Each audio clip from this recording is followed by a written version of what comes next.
ನಮ್ಮ ದೇಶದ ಸಂಗೀತ ಲೋಕಕ್ಕೆ ಇವತ್ತು ಕರಾಳ ದಿನ ಅಂತ ಹೇಳ್ಬೋದು. ಇನ್ಫ್ಯಾಕ್ಟ್ ನಮ್ಮ ದೇಶದ ಆ ಸಾರಸ್ವತ ಲೋಕಕ್ಕೆ ಒಂದು ಕಡೆ ಇದೇ ದಿನ ನಾವು ಅಣ್ಣವರನ್ನು ಕಳ್ಕೊಂಡ್ವಿ. ಅದೇ ಥರ ಇವತ್ತು ಏಪ್ರಿಲ್ 12ನೇ ತಾರೀಕು ಆಶಾ ಭೋಸ್ಲೆ ಅವ್ರನ್ನ ಕಳ್ಕೊಂಡಿದ್ವಿ. ನಮ್ಮ ಕನ್ನಡ ಸಿನಿಮಾದಲ್ಲೂ ಕೂಡ ಅವರು 4 ಹಾಡುಗಳಿಗೆ ಧ್ವನಿಯಾಗಿತ್ತು. 1967ರಲ್ಲಿ ಕ್ರಾಂತಿವೀರ ಸಂಗೊಳ್ಳಿ ರಾಯಣ್ಣ ಸಿನಿಮಾದಲ್ಲಿ ಹಾಡನ್ನು ಹಾಡಿದ್ರು. ನಂತರ ಅಣ್ಣ ಅವರ ದೂರದ ಬೆಟ್ಟದ ಸಿನಿಮಾದಲ್ಲಿ ಸವಾಲು ಹಾಕಿ ಸೋಲಿಸಿ ಅನ್ನುವಂಥ ಹಾಡಲ್ಲೂ ಕೂಡ ಅವರು ಧ್ವನಿಯಾಗಿದ್ರು. ಸೊ ಸರ್, ನನ್ನ ಧ್ವನಿ ಕೇಳಿಸ್ತಾ ಇದೆಯಾ ನಿಮಗೆ? ಸರ್ ಕೇಳಿಸ್ತಾ ಇದೆ. ನನ್ನ ಧ್ವನಿ ಕೇಳಿಸ್ತಾ ಇದೆಯಾ? ಕೇಳಿಸ್ತಾ ಸರ್. ಸರ್, ಈಗ ಬಹುಶಃ ಸುದ್ದಿ ತಲುಪಿದೆ ಅಂತ ನಾನು ಭಾವಿಸ್ತೀನಿ. ಒಂದು ದೊಡ್ಡ ನಷ್ಟ, ಒಂದು ಕರಾಳ ದಿನ ಕನ್ನಡದ ಜೊತೆಗೆ ಭಾರತೀಯ ಸಂಗೀತ ಲೋಕಕ್ಕೆ. ಸೊ ಆಶಾ ಭೋಸ್ಲೆ ಅವರ ಬಗ್ಗೆ ನೀವು ಆ ಮೆಮೊರೀಸನ್ನು ಶೇರ್ ಮಾಡ್ಕೊಳ್ಳೋ ಹಾಗಿದ್ರೆ ನಮ್ಮೊಟ್ಟಿಗೆ. ಸರ್, ಇದು ತಾಯಿ ಸರಸ್ವತಿ ತನ್ನ ಮತ್ತೊಂದು ಅವತಾರವನ್ನ ಮುಗಿಸ್ಕೊಂಡಿದ್ದಾಳೆ.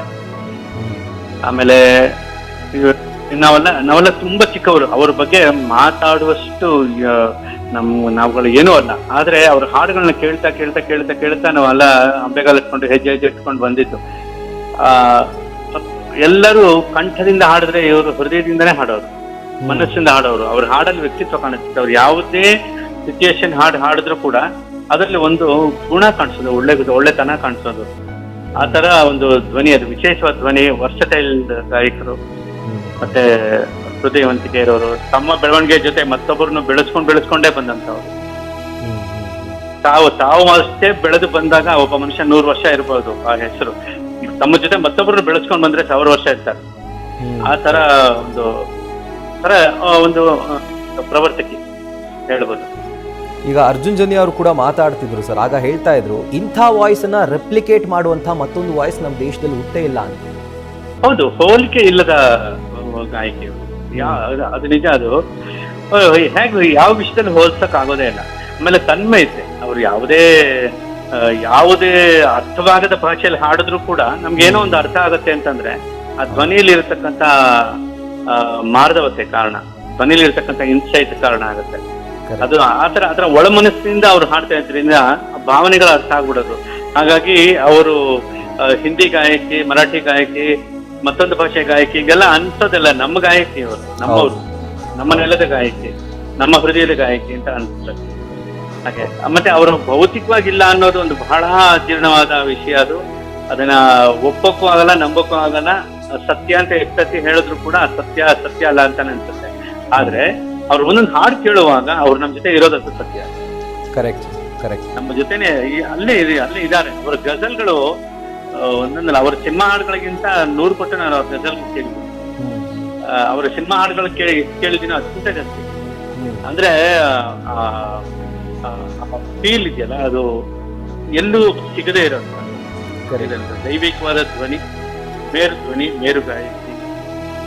ಸೊ ಆ ಅಮ್ಮನ ಆಶೀರ್ವಾದ ನಮ್ಮ ಎಲ್ಲರ ಮೇಲೆ ಇರ್ಬೇಕಷ್ಟೇ. ದೈವ ಪದವಿ ಪಡ್ಕೊಂಡಿದ್ದಾರೆ ಈಗ ಅವರು. ಹೌದು. ಹಂಗಾಯ್ತು. ಅಂದ್ರೆ ಎಲ್ಲ ಹಾಡುವಂಥವ್ರು ಕೂಡ ಗಾಯಕರಾಗ್ತಾರೆ. ಬಟ್ ಆ ತನ್ಮಯತೆ ಆ ತನ್ಮಯತೆಯನ್ನ ತರುವಂಥ ಕಲೆ ಇದೆಯಲ್ಲ ಸರ್, ಅದು ನಿಜವಾಗ್ಲೂ ಕೆಲವರಿಗಷ್ಟೇ. ಅದು ಸರಸ್ವತಿ ಒಲಿದ್ರೆ ಮಾತ್ರ ಆ ಕಲೆ ಅವ್ರಿಗೆ ಸಿಗ್ತದೆ.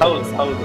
ಇದು ಇವ್ರು ಹೊರಗಡೆಯಿಂದ ಅಳವಡಿಸ್ಕೊಂಡಿರೋದು ಅಲ್ಲ, ಇದು ಅವ್ರ ಒಳಗಿಂದ ಬಂದಂತದ್ದು ಚೈತನ್ಯ. ಅದು ದೈವದತ್ತವಾಗಿ ಬಂದಿರುತ್ತೆ. ಯಾಕಂದ್ರೆ ಇವರ ತಂದೆಯವರಿಂದ ಬಂದಿರುತ್ತೆ, ಅವರ ಹಿರಿಯರಿಂದ ಬಂದಿರುತ್ತೆ, ಇವರ ವಾತಾವರಣದಿಂದ ಬಂದಿರುತ್ತೆ, ಅವರ ಅಕ್ಕನಿಂದ ಬಂದಿರುತ್ತೆ, ತಂಗಿಯಿಂದ ಬಂದಿರುತ್ತೆ. ಆದ್ರೆ ಇವರೊಳಗೆ ಆ ಜೀನ್ ಇದೆಯಲ್ಲ, ಅದು ಬಹಳ ದೊಡ್ಡ ಭಗವಂತನಿಂದ. ಅದಕ್ಕೆ ಮತ್ತೊಂದು ದೇವಿಯ ಸರಸ್ವತಿಯ ಮತ್ತೊಂದು ಅವತಾರ. ಯಾಕಂದ್ರೆ ತುಂಬಾ ಲೈವ್ಲಿ ಹುಟ್ಟಿ ಅವರ ಕಟ್ಟಕಡೆಯ ಹಾಡು ನೀವು ಕೇಳಿದ್ರು ಕೂಡ ಲವಲವಿಕೆ ಹಾಗೆ ಇರುತ್ತೆ. ಅಂತಂದ್ರೆ ಅವರಲ್ಲಿ ಎಷ್ಟು ಶುದ್ಧತೆ ಇರುತ್ತೆ ಧ್ವನಿಯಲ್ಲಿ, ಮನಸ್ಸಿನಲ್ಲಿ. ಆತರ ಒಂದು ಸಂಪೂರ್ಣತೆ ಇರುವಂತಹ ಗಾಯಕಿ. ಅವ್ರ ಬಗ್ಗೆ ಎಷ್ಟು ಹೇಳಿದ್ರು ಕಡಿಮೆ. ಹೇಳುವಷ್ಟು ಶಕ್ತಿ ನಮ್ಗಿರಲ್ಲ. ಯಾಕಂದ್ರೆ ನಮ್ಗೇನು ಗೊತ್ತಿರಲ್ಲ. ನಮ್ಗೆ ಅಷ್ಟೊಂದು ದೊಡ್ಡ ಸಾಧನೆಗಳವರು. ಅವರು ಭೌತಿಕವಾಗಿಲ್ಲ ಅನ್ನೋದು ಬಹಳ ನೋವಾಗುವ ಸಂಗತಿ. ನೀವು ಯಾವತ್ತಾದ್ರೂ ಅವ್ರನ್ನ ಭೇಟಿ ಮಾಡಿದ್ರ ಸರ್? ಇಲ್ಲ ಸರ್, ಆ ಸುಯೋಗ ಬಂದಿಲ್ಲ. ಅದು ನಾನು ಒಂದೆರಡು ಸರ್ತಿ ಪ್ರಯತ್ನ ಮಾಡಿದ್ದಂತೆ ಬೇರೆ ಸಂದರ್ಭದಲ್ಲಿ ಖುದ್ದಾಗಿ ಭೇಟಿ ಆಗಿಲ್ಲ ನಾನು. ಆದ್ರೆ ಅವ್ರನ್ನ ಒಂದು ಸಾರ್ವಜನಿಕ ಕಾರ್ಯಕ್ರಮ, ಸಭಾ ಕಾರ್ಯಕ್ರಮಗಳಲ್ಲಿ ನಾನು ಭೇಟಿಯಾಗಿದ್ದೀನಿ, ಖಾಸಗಿ ಭೇಟಿ ಆಗಿಲ್ಲ. ಬಟ್ ದೂರದಿಂದ ನಿಂತು ನೋಡಿದ್ರು ಕೂಡ ಹತ್ತಿರದಿಂದ ಆಶೀರ್ವಾದ ಮಾಡಿದಂಥವ್ರು, ಹೌದು. ಅದು ಬಹಳ ಆ ಸಮಾಧಾನ ಇದೆ. ಬಟ್ ಇವತ್ತಂತೂ ಒಂದು ರೀತಿಯಾಗಿ ನೋಡಿ, ಅಣ್ಣ ಅವ್ರನ್ನೂ ಕೂಡ ಇವತ್ತೇ ಕಳ್ಕೊಂಡ್ವಿ, ಇದೇ ದಿನ ಕಳ್ಕೊಂಡ್ವಿ, ಇದೇ ತಾರೀಕಿನಲ್ಲಿ. ಕೆಲವು ದಿನಾಂಕಗಳು ಏನೋ ನಿರ್ಧಾರ ಮಾಡಿಬಿಟ್ಟಿದೆ. ಅದು ಯಾವುದೋ ಸಾರ್ಥಕತೆಗೋ ಅಥವಾ ನಮಗ್ ನೋವು ಕೊಡೋದು ಇಲ್ಲ. ಒಟ್ಟಿನಲ್ಲಿ ಒಂದು ಅಜರಾಮರ ನೆನಪುಗಳಾಗಿ ಉಳ್ಕೊಂಡ್ಬಿಡ್ತೀವಿ ನಾನು. Thank you so much. ಅವರ ಆಶೀರ್ವಾದ ಸದಾ ಇರ್ಬೇಕು ಎಲ್ಲರ ಮೇಲೆ, ಎಲ್ಲ ಕಲಾವಿದರ ಮೇಲೆ ಅಂತ ಪ್ರಾರ್ಥಿಸ್ಬೋದು. ಇಂಥ ಶಕ್ತಿ ಮತ್ತೆ ಹುಟ್ಟಿ ಬರ್ಲಿ ಅಂತ ನಾವು ಕೂಡ ಪ್ರಾರ್ಥಿಸ್ಕೊಳ್ತೀವಿ ಸರ್. ಮತ್ತೊಮ್ಮೆ ನಮ್ಮ ದೇಶದಲ್ಲೇ, ನಮ್ಮ ಮಧ್ಯೆ, ನಮ್ಮ ನಾಡಲ್ಲಿ ಬರ್ಲಿ ಬಿಡಿ, ನಮ್ಮ ನಾಡಲ್ಲೇ ಬರ್ಲಿ sir. Yes, right sir. Thank you so much. News first, ನಿರ್ಭೀತಿಯಿಂದ ನಿಮ್ಮ ಪರವಾಗಿ.